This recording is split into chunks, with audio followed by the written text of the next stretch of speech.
Hello, my name is Randy Perkins Smart and welcome to the Scottish Summit 2021. My presentation is entitled Fail to Plan a Migration, Plan to Fail a Migration. First of all, I'd like to thank the sponsors, the organisers and the volunteers of this event. Without them, it wouldn't have happened. So a big thank you to them and some of those sponsors you can see on our screen now. The agenda today is going to start off with an introduction about myself, and then we're going to have go into more detail, talk about the approach of migration, security training, tools, and project management, and then go into a summary. As I said before, my name is Randy Perkins Smart. I'm a co-founder and director of a consultancy called Kaizen, and if you want to reach out with any questions about this presentation, please feel free to do so. You can get me on social media, LinkedIn, email, whatever's easiest for you. In my 20 years experience, I have worked on various migration projects. Some have been very small, some have been very large, just like the clients I've had. So I've had small clients that are charities to larger clients who are also charities or even international banks, in various business sectors from energy to media to entertainment. When actually looking into doing a migration, we're mainly talking about migrations to SharePoint Online in this presentation. But when doing any migration or any project, it's key to have a vision, an idea of what your purpose is, where do you want to get to. There is a saying, if you fail to plan, you plan to fail. I've project managed both technically and non-technically, and being part of the technical personnel who have delivered migration projects to SharePoint for over 20 years. I've learned many things along the way that I would want to share with you today, which will help you formulate a migration plan that is hopefully less likely to fail. I'll also give you reasons why to carry out certain tasks at a certain time. Most importantly, I advise you on who to get involved in your project. And I'll share tips and tricks as well about the approach you should take, preparing content, preparing the environment, considering metadata, looking at compliance, what tools you might use, concerns about security and the user experience as well. But as I said, it's key to have a vision, understand what you want your future environment to look like. It may be hard if you're a type of organization like some of my clients who don't often upgrade their systems, then perhaps going from a legacy platform to SharePoint Online, Microsoft 365 might be a bit daunting. Hopefully the tips and tricks in this session will help. The project. Now, many migration projects tend to be just that. They are projects. Depending on the size of your organization, you may call it a program, or it may be that the migration to SharePoint Online is a project within a program of work that is happening as well. And I've been involved in both of these. Small projects for one client, or large clients may be different. But either way, it's key to understand the scope of your work and who you should get involved within the project. Personnel are key. So the team that you need to think of could be made of various people. So there's some examples here on the screen. You may have an adoption specialist. This is quite rare, but becoming more and more popular nowadays. Definitely need a business analyst. And like with any project, you need some sort of project manager, whether that be a traditional project manager, say using Prince2, or an agile type of project manager or individual such as Scrum Master. And depending on which techniques you're using, these types of people are called different things. You may have a project manager who's also a BA. You may have a sponsor on board who's also the subject matter expert as well. You may have a support team who double up as database administrators as well. So these are just some of the so-called job titles people have that I usually find are useful as part of a migration project.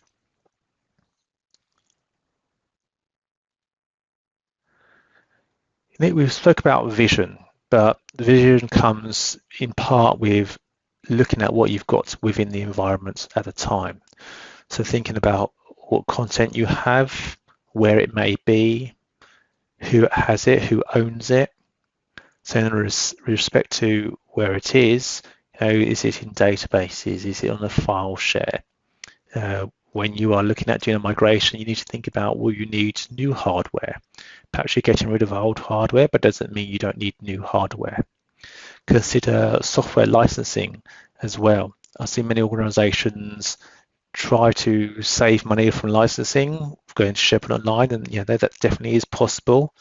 But one thing you need to consider is that maybe that you are decommissioning a legacy content management system or document management system, and it's only going to be within its license for the next 6 months. Can you do the migration within that 6 months, or are you going to have to extend that license so that you can complete the migration? You need to think about what resources you need as well, and also the availability of resources. So when I mean resources, this is not just people, it's not just hardware, software, it's a combination of the two. So for example, perhaps you're backing up your file shares at the moment. Do you still need the resources to do that backup and licensing that we mentioned post go live, or can you stop that as soon as you go live? Key thing about resources, especially around people, is their availability?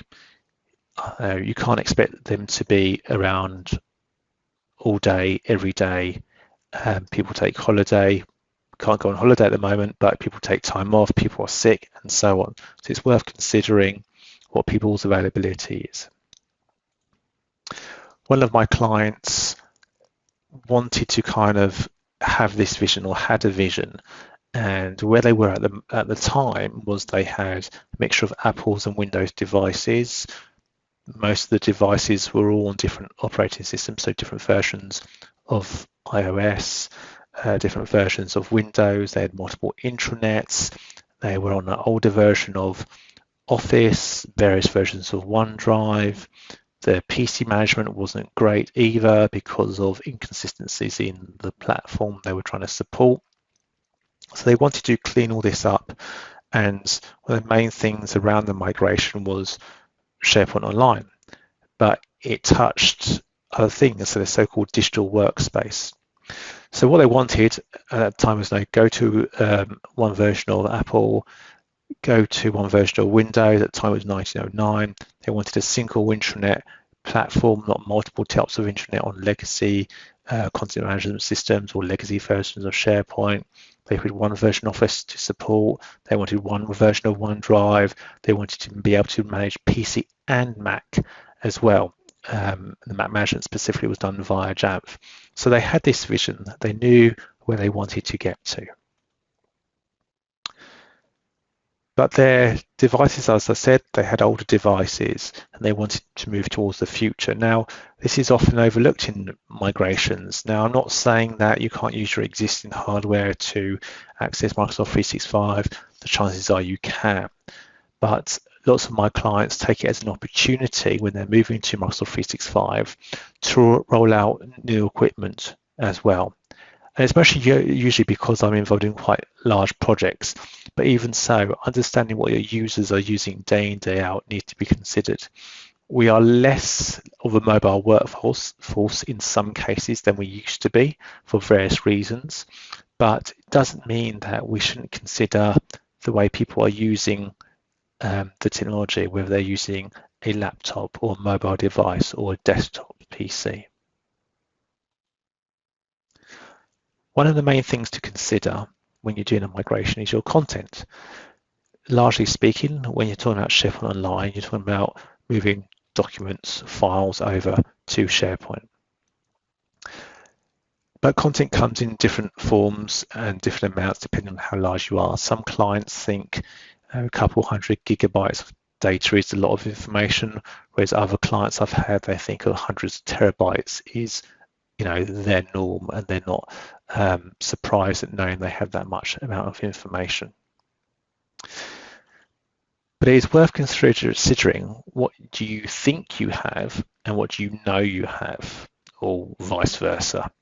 I've been into some clients where They think they know what they've got. They say, yes, we've got X, Y, and Z servers. We might have some in Azure, some in AWS.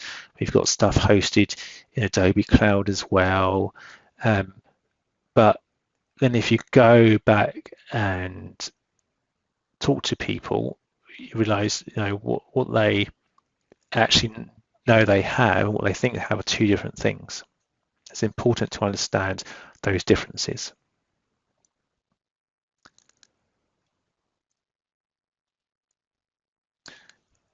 One key thing to remember is if you're going to take everything you've got now and move it to the cloud, that's mostly the wrong thing to do.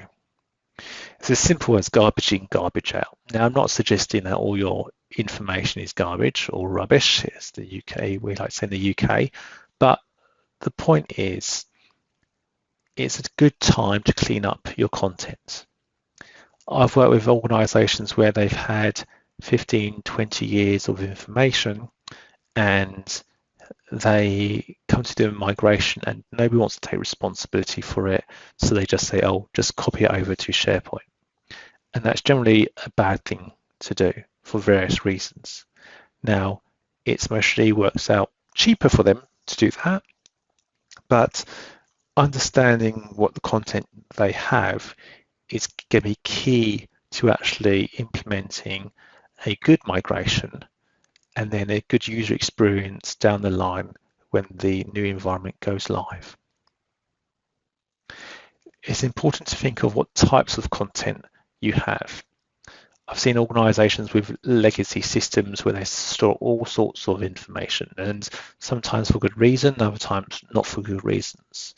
But think about the types of content you have. So for example, we all mostly know we've got Office documents somewhere, we have PDFs as well. You would expect things like XML and RSS feeds, if they did exist, to be either dynamic or within IT systems, but that's not always the case. Where is your code going to sit? If you've got code for web services, in your legacy content management system, document management system, is that still the right place to have that content? Most probably not. One of my clients worked with recently, they've moved to DevOps, so they're using DevOps to store code, and that's the right thing to do, or using DevOps processes to store, so specifically in GitHub.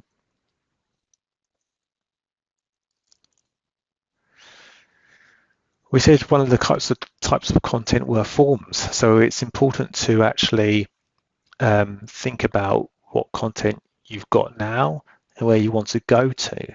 So one of my clients had all different types of forms in all different formats, and it became unmanageable and to some extent costly as well. So they were paying for third-party products to host surveys, and when they didn't have to, they could have used in-house products they already had.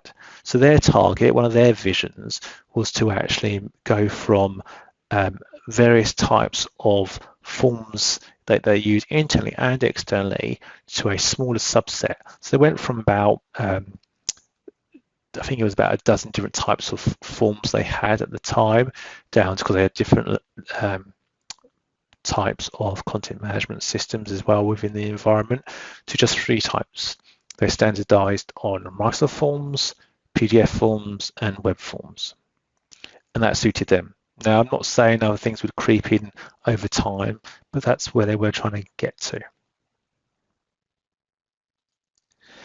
You've got to think about the targets for your content. We know the target is SharePoint Online. We're talking about migrations to SharePoint Online, but SharePoint Online is not necessarily the best place for all your contents. One of my clients used their legacy document management system to store personal files related to work, but personal documents for users. So that was fine. That worked for them. But when they moved to SharePoint Online, they didn't want to do that, and that was the right thing to do. What they wanted to do was store it in OneDrive. So the migration scope changed, and the toolset had to change as well. Another thing to consider is SharePoint Online or OneDrive may not be the right place for the content that needs to be migrated. Perhaps you need to store it on other storage It may be that it's in the cloud, in Azure, so Azure Blob Storage. It may be that AWS is a better place for it. Or it may be that it still needs to sit on the file share somewhere for some reason. Content preparation. So it's really important to think about, as we said before, what content you have, and do you really need to migrate everything that you have? But the only way to know this is to find out who owns the content. So think about when you're starting your migration, well, before your actual migration, is put ownership against different areas where your content is. Who owns what folders, because it's mostly common file share, or different areas of the document management system. Who owns what? Think about cleaning it up. Now, this is one of the biggest and best things I can mostly suggest. Too many organizations just try and lift and shift, and it fails usually. We spoke about other storage, so other cloud storage. I've seen that clients sometimes take advantage of cloud storage to archive content off that they don't want in SharePoint for various reasons. So that needs to be something you want to do. I've also seen clients decide that they want to digitize a load of documents, paper documents, and then upload those to SharePoint. So we work with clients to do that as well. Information architecture, which we'll come on to next, is important as well. Understand your structure now, why it is in the state it is at the moment, and what the information architecture will be in the future as well. And as you do that, you mostly will be able to put out types of metadata that you can use in your environments. We're not going to touch too much on metadata, but it's key to think about to enrich the content you have. And as the next couple of years will show, Microsoft is investing more and more into metadata, and the tools and features and functionality of their products will utilize it more and more. So coming back to information architecture, I would say generally it's best to complete before the migration and the UI and UX design starts. Definitely before the migration, because it can inform how the migration takes place, or more than likely it will definitely. And also before the UI UX design, because it will influence that as well. Now, SharePoint is a lot more flexible than it used to be, and it's very much a flat structure. The structure is built up via hubs and associating sites with hubs. So it's a bit easier to move things around now. But from a UI point of view, getting your information architecture right the first time is going to save you a lot of time down the line. Think about if you can prioritize content that needs to be migrated. So when you're doing through your information architecture and looking at what content you have, then you'll be able to find that you might have large areas of your environment where the content can be archived. So it's going to be archived.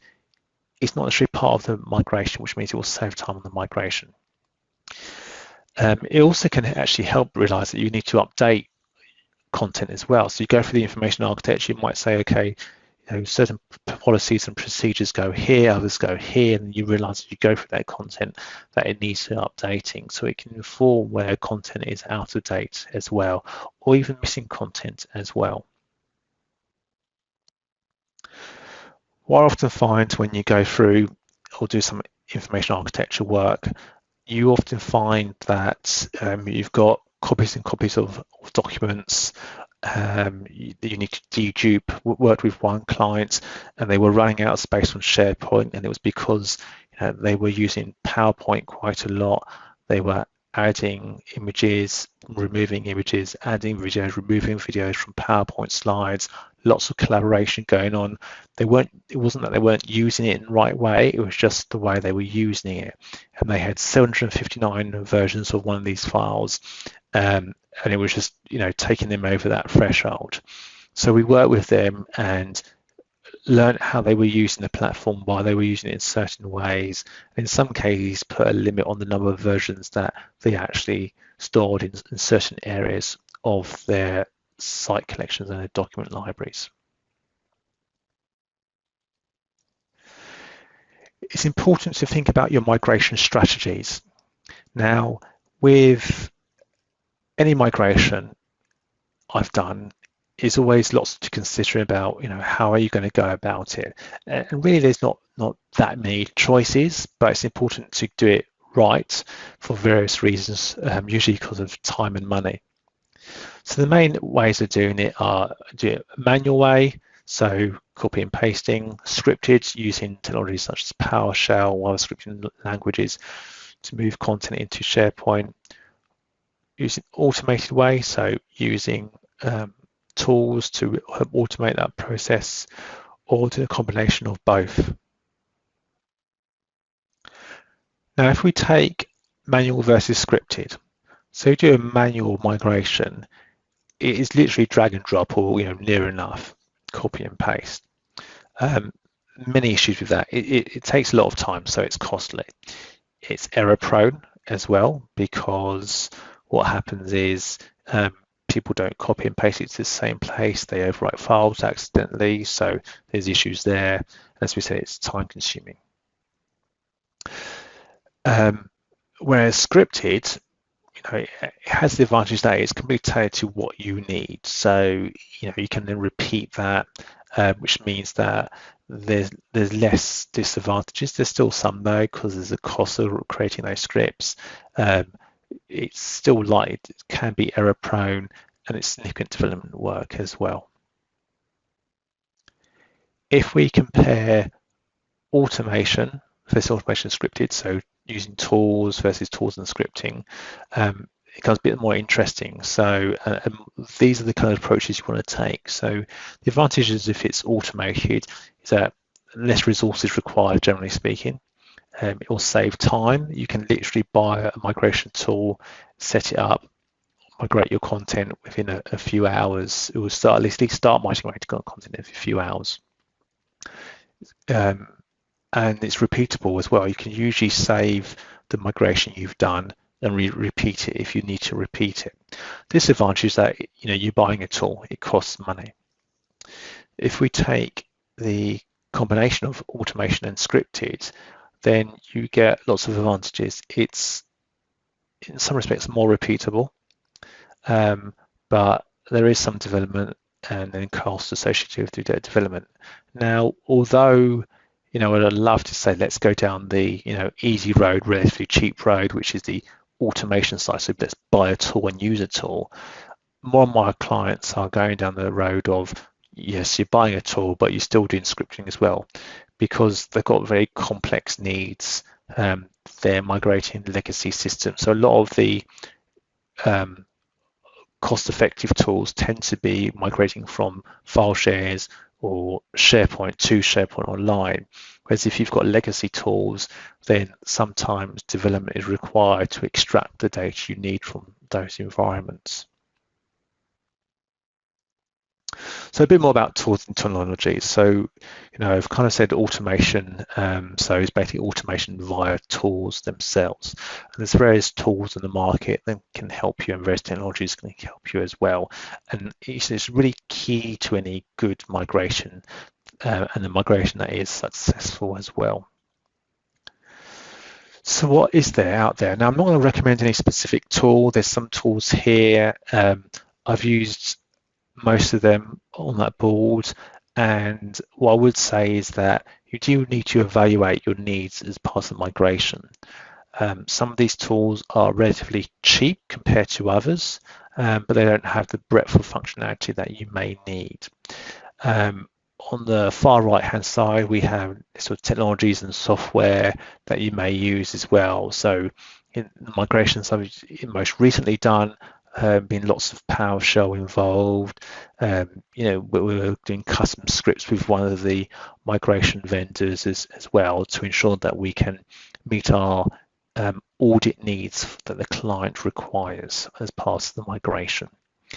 Although most of these tools do have the old auditing capability, it's just for the case I'm talking about, we've had to extend it because of some specific needs. And the only way to do that is via PowerShell.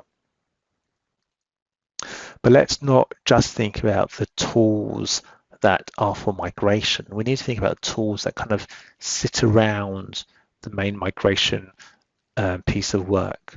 So from a from a file share point of view, what tools can you use to look at your file shares, thinking about networking, thinking about systems as well. So with regard to systems, are all your software licenses up to date, or is all your software up to date? Has everybody got the latest version? Working with one client and they're all on an older version of Windows, and they're all on an older version of Office, and they're all on an older version of Internet Explorer. So literally Internet Explorer rather than Edge, and obviously they're on Edge Chromium. This is causing a lot of problems at the moment for them. So think about what your client base has. This goes back to the beginning of the presentation when we spoke about the fact that you have to have a vision, so you can see where you are now and then see where you want to get to. So one of the tools I've used quite recently and quite regularly as well is TreeSize Pro. It's more of an admin tool, and it's basically just doing reports, but it can export various formats. So one of the formats it does is just a standard CSV format. So you can go through that file, obviously filter it or take it into Excel and manipulate it and get key information out about your file shares. And what's interesting is you can identify types of files potentially that you have to deal with differently. So it's working with one client, and their marketing team had lots of files and lots of large files, and we identified quite easily and quickly with this tool that we had to treat their files differently, so they weren't going to be migrated in some cases to SharePoint Online. They would stay on the file shares, and there was good reason at the time to do that. Also, what we discovered that there was for another part of the business, they use a specific file type, and they had lots of this file type, and again we needed to treat it in a different way. And if we hadn't actually done the analysis on the file shares with tools like TreeSize Pro, we wouldn't have found this out till later in the project, and that would have been problematic. Another thing that TreeSize Pro does, it can give you details about the security on your files. And security is quite a key thing in any migration, and it's often overlooked until the last minute. It's important to understand what your security is now and where or how you want security implemented afterwards. Not only on your documents, but in your document libraries, your sites, and so on. Some organizations have an open policy, so you may restrict who can actually edit files, but all files, or at least the majority of files, are open for everybody to view. Now, I disagree with that in a general rule, but that's what some clients want to do. What's also key doing is to actually look into the technologies within the cloud that give you extra security features and functionality. So you get most of these with the E5 licensing within Microsoft 365, but you do get quite a lot in E3 as well. So it's worth investigating those. When you are building an intranet, don't forget language is a key thing especially for international organizations. What languages are you going to have to support? Do you have to have specific documents in certain languages? Are you going from, possibly migrating from an organization which has been independent and suddenly been taken over by a larger organization, which then is international and, has a different criteria around language? Accessibility features should really be thought about quite carefully. I've been working with web development tools and web-based applications for 20 years now, and it's always been a key focus of mine to build things that are accessible as much as possible, or where budgets permit. But it's not just about budgets anymore. It's law in most cases to ensure that things are accessible, and most accessibility can be done relatively cheaply as well. There's built-in tools now, and the tools themselves and the testing testing tools you need to make sure things are accessible are mostly freely available, so it's worth looking into those. Because it's all about the user experience, isn't it? And the user experience, whether that's in the browser or beyond the browser, within Office applications, within File Explorer or mobile devices, all needs to be considered quite carefully, because you don't want to disrupt or upset your users in the way they work. They want to work how they want to work, not how you want them to work necessarily. I was doing work with one client, and they didn't really like SharePoint, and they liked File Explorer. So we just mapped document libraries for them into File Explorer, and they mainly use that to access files. They're fine with using Teams and all the newer stuff, but they just didn't like SharePoint. So it was like they had the best of both worlds, as it were.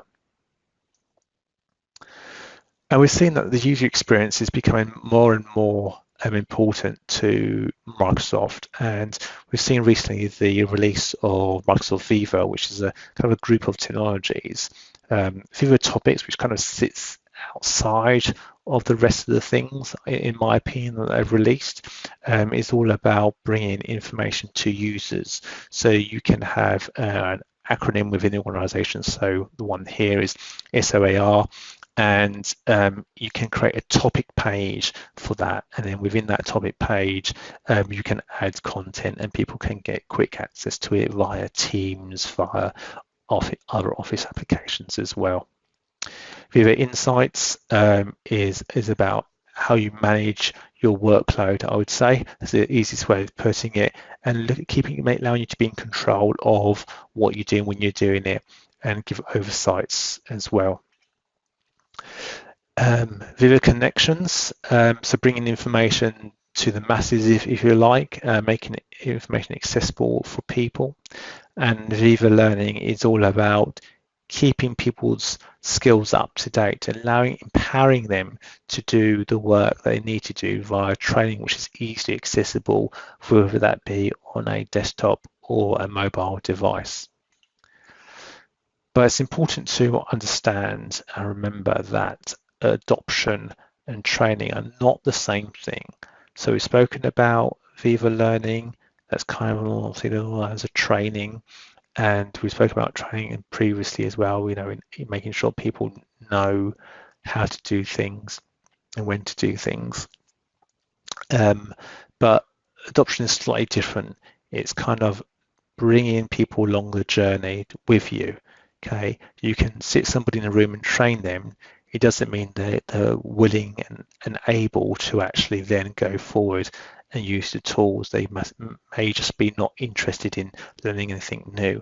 I'm working with a client at the moment, and they've worked with file shares for as long as most of them can remember, and most of them have been in the organization for some time. So whereas you've got some organizations where people come and go, and if they're using older technologies in an organization they come into, then it's a bit of a shock, but they can use it.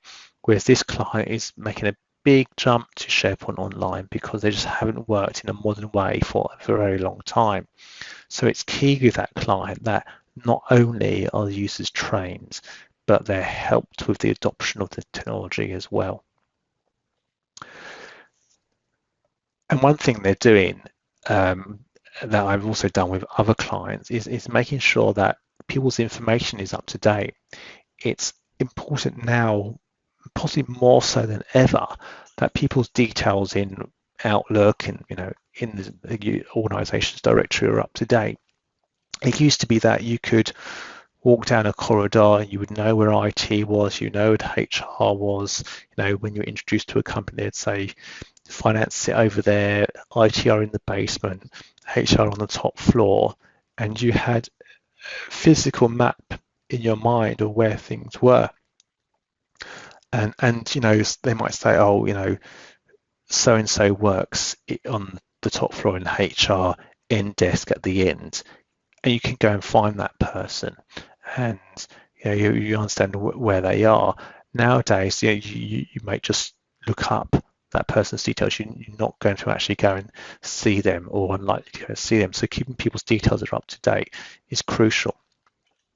We worked with one client where basically had the very bare minimum information about their users. They may not have even had a photo, or it may have been, just some random animal, and they had first name, last name, email.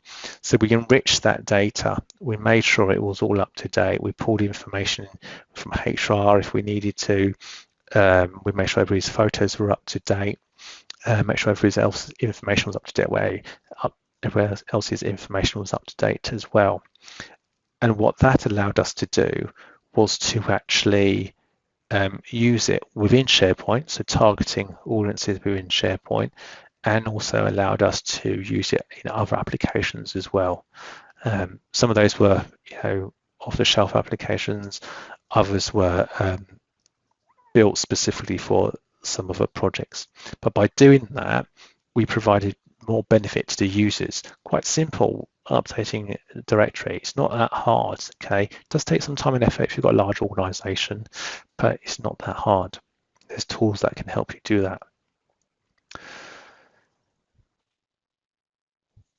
So some lessons learned. So I'll start with the non-technical ones. We're the mainly non-technical ones at the moment. So user engagement, as we said, adoption and training are not the same thing. You really need to engage with your users right from the start. Users shouldn't get a memo 2 months into the project saying you're doing a migration. You should engage with your users straight away. As soon as somebody has the idea that something needs to be going to be migrated, there should be announcements to users. Engage them as early as possible. Training, as we've said, I've seen many organisations whereby they don't budget for training, or the budget overruns and training's done at the end, so they just cancel the training, and the organisation is worse for it. It's very important to ensure that your users know how to use the new tools. SharePoint on-prem is different to SharePoint online. Only slightly, but it is different. A user should know that and know how to interact with it, because they interact differently with it. Writing for the web is kind of an old term, but it still applies. I see many organizations still write very, very long documents that they expect people to use on their intranets, actually read on their intranets. But what I would say is that you need to consider if that's appropriate, and think about your style of writing. Don't lift and shift. So many organizations just lift and shift, and it's the wrong thing to do. You really need to sort through your content as best as possible. So from a technical point of view, so short URLs. Worked with a couple clients over the years who have used short URLs within their organization. And it's a very powerful yet relatively simple thing to implement. And it saved the organization a lot of time and money, and improve the user experience for their migrations. And it's not just the migration they're doing now, but if they ever decide to migrate again, or they ever decide to do a reorganization, or even if the organization gets taken over, then that their short URL infrastructure will help them greatly with that.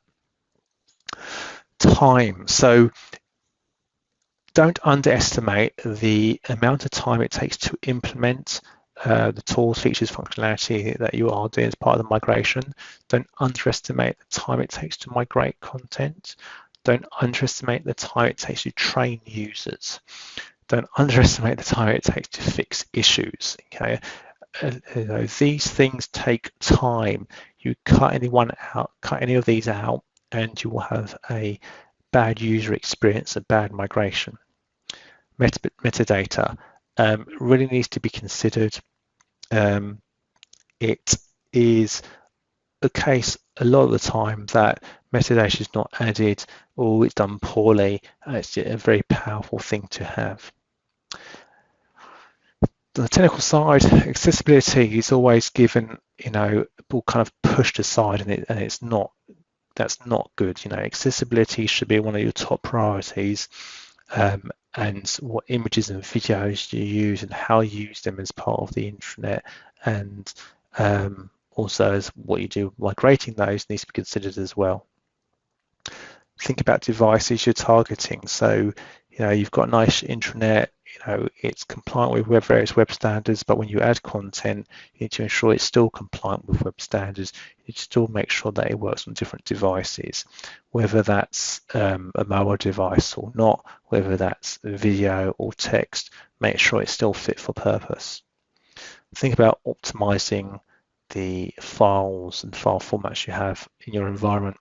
I couldn't believe when I joined a client or was helping a client not so long ago, and their default Office saving format was, I think, Office 2007 or something like that. And these files are, always larger, or near enough always larger than the modern day Office files, which is obviously, is sometimes by, their new Office files are half the size. So they were kind of basically wasting storage. Think about your UX and your UI, make it task driven. Don't just base it around your organization. Branding is key, kind of ties in with the UX, but make your intranet distinct, but don't spend all your time branding your intranet. You don't need to spend tens of thousands of pounds getting it to look on brand. There are some fantastic branding solutions out there which can do it relatively cheaply. I do recommend those types of solutions. Analytics, fantastic. If you've got a team who can review the analytic data, then that's great. But so many organizations say, oh yeah, we need to know who's using what where and all this type of stuff, like Google like analytics. And actually they don't, because they don't have a team to actually look at the results, investigate the results, and implement the results of those analytics. Customization kind of goes hand in hand with branding and UI, so just minimize it as much as possible. Or if you're not going to be able to minimize it, make sure you apply the current standards. Microsoft have lots of guidelines about what standards to use at the moment. With regards to hardware, make sure you've got enough storage. Have you got enough servers? What PCs are they going to be using? Have devices you can test on as well. It's key. So in summary, some of the main things to watch out for. Disruption. You will be disrupted by people being sick, people taking holiday, budgets being cut, things going wrong.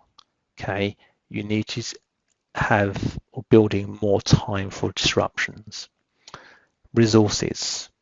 Similar to disruptions, your resources, whether those are people resources or equipment, you need to factor it in.